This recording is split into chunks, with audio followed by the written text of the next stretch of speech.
Right. Yeah. I think there's some key characteristics that go with that, right? First off, you have to have passion for what you do. If you don't have passion, I would say go find something else to do Mm. because sales is hard to begin with. And if you don't have the passion for it, you will never be successful at it, in my opinion. I always strive to be 1% better, the atomic habits, right? You better each day, continue to learn. I think you've got to have some grit to be successful. And that is, I don't think is completely can be learned.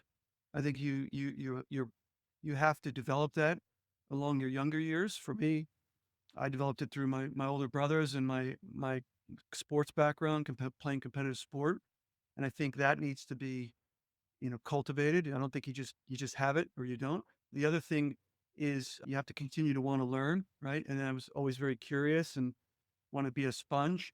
And then along with what you say is you got to have a process, whatever that process may be. Mine was MEDDIC, right? But you need a process, a methodology to be successful, right? And I think following MEDDIC, you're not going to close every deal, right? But what it helps you do is find the gaps in where you are and be more successful. So instead of maybe winning 10% of deals, you can win 70%, 60 or 70% of deals. And that's a big jump, right?